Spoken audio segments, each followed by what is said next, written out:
dot xn follows normal with parameter mu comma sigma square where mu is known. So therefore sigma square is the only unknown parameter.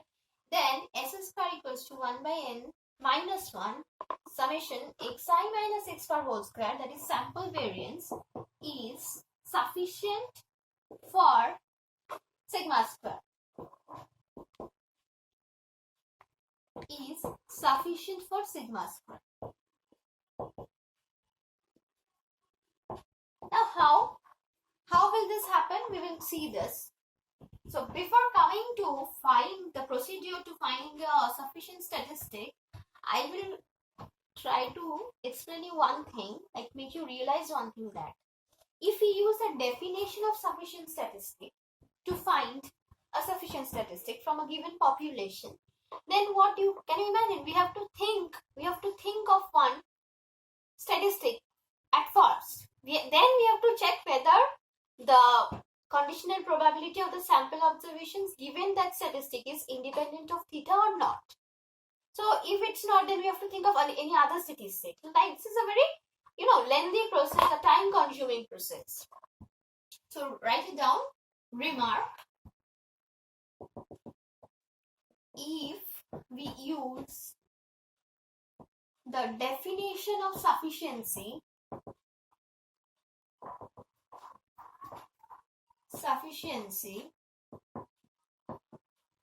to find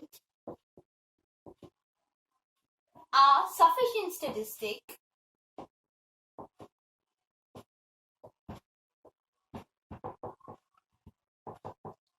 we have to guess one statistic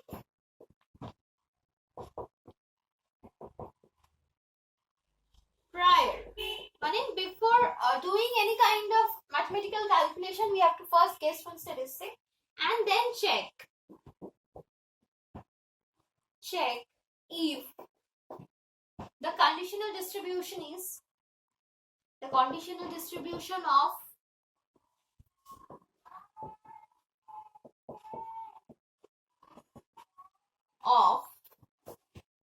x1, x2, xn given the statistic t is independent of theta or not. This is independent. So this is the remark which I have told you to write. If you want, you can write it down. So if we use the definition of sufficiency to find the sufficient statistic, then we have to first guess the statistic. Suppose we first can guess like t1 equals to x bar.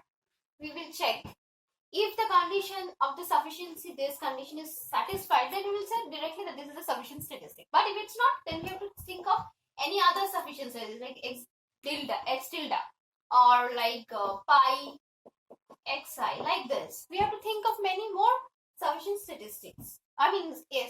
Normal statistic to check. We have to then check whether it's sufficient or not. That is the conditional distribution of the sample values given the statistic is independent of the unknown parameter theta or not. So this is a very laborious process and this is very time consuming and also very hectic. You have to think. So there is a better way out to find sufficient statistic. This was given by Neyman-Fisher. We will now come to Neyman-Fisher factorization theorem.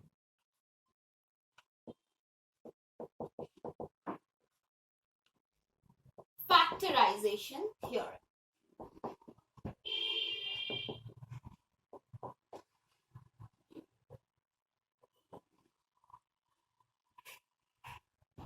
What does this theorem say? This theorem says that if the joint distribution of the sample observations can be expressed as g theta t into hx, where g theta t is a function of the unknown parameter theta and the statistic t, and hx is a function of x independent of theta, then the statistic t can be considered as a sufficient statistic. So let me write down the formal statement of the theorem.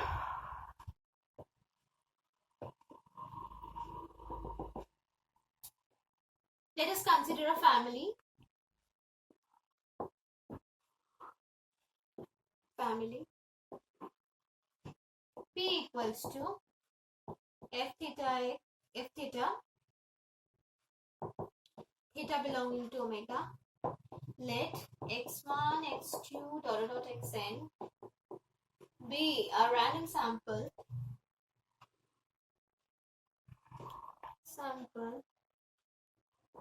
from the population.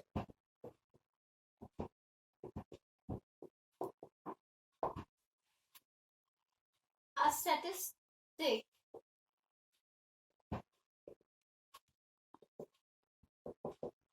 t equals to tx is said to be sufficient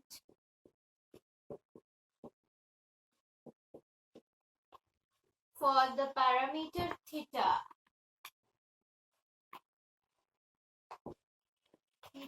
if the joint PMF or PDF, whatever, if it's continuous then it's PDF, if it's discrete then it's PMF.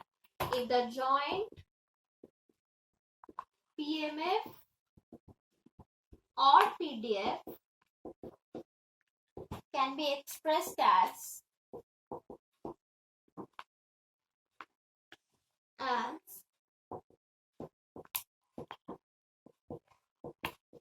G theta T into Hx. So this is the functional expressional form G theta T into Hx, where this is the most important part, where G theta T a function of theta and T through X. So let me first, if you want to take down this, you just take a screenshot or write it down.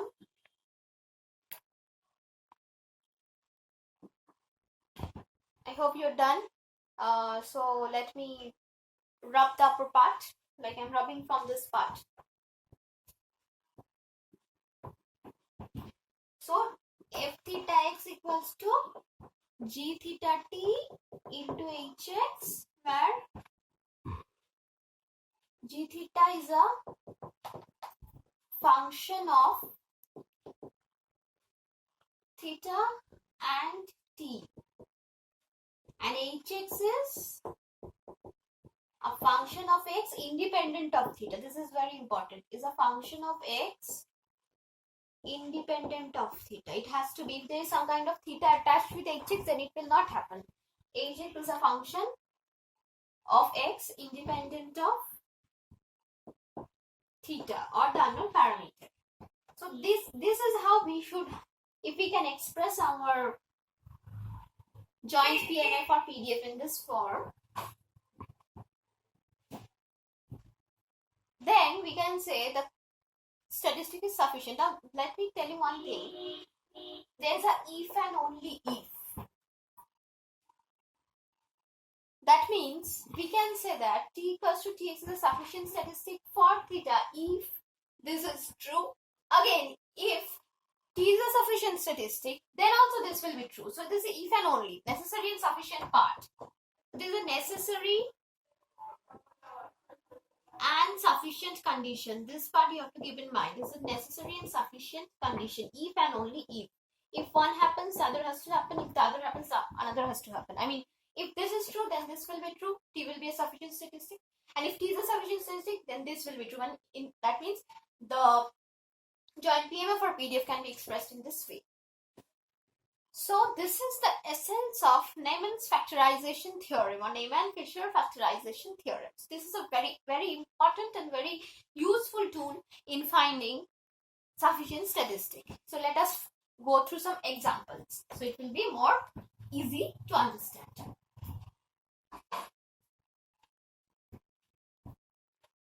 Number 1.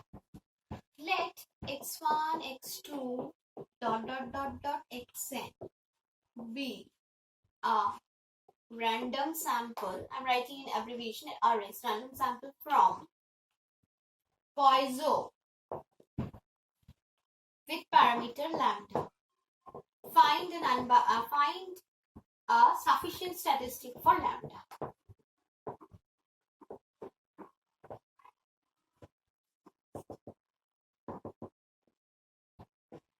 So this can be the question. Suppose x1, x2, xn be a random sample from Poisson lambda.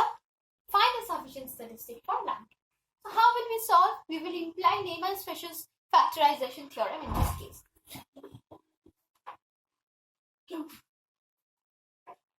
Okay. The joint PMF of x1, x2, xn is given by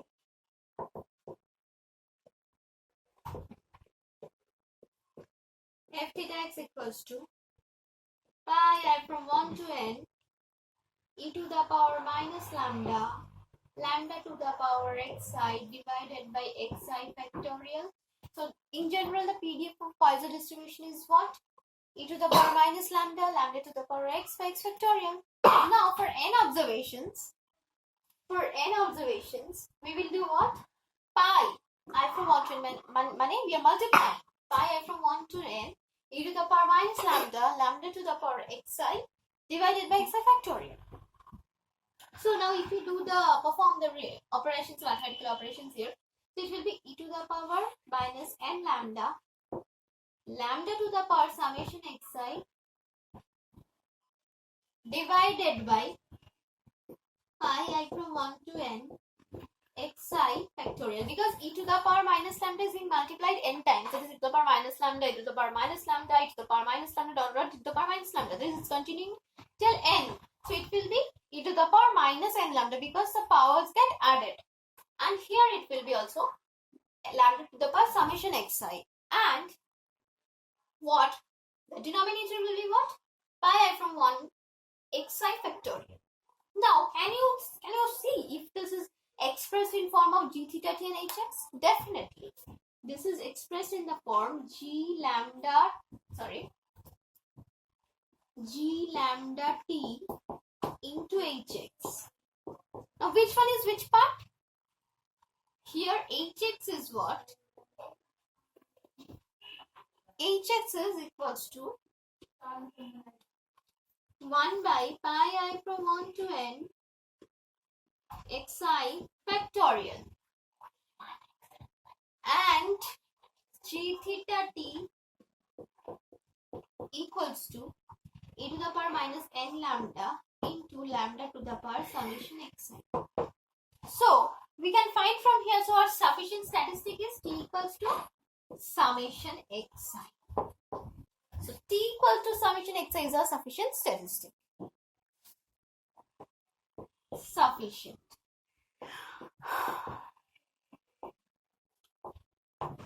So friends, today I am giving a homework, or say I am giving you another example. You will solve it at home, and if you find any kind of problem in doing it, you will come again. We'll meet in our next class, and please comment on that video. And if there's any kind of query, please do feel free to comment.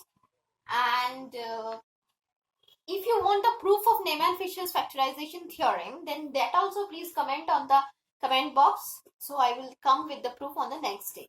Okay, so let me give you the homework. Let x1, x2, xn follows normal with parameter nu comma sigma square. Find sufficient statistic for the unknown parameters. Sufficient statistic for the unknown parameters. Both the parameters are unknown.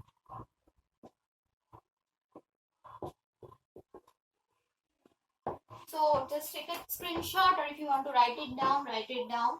Let x1, x2, xn follows normal mu comma sigma square. Find sufficient statistic for both the unknown parameters, like for mu and sigma square. So this is for your homework. Take it down if you want, or take a screenshot. So thank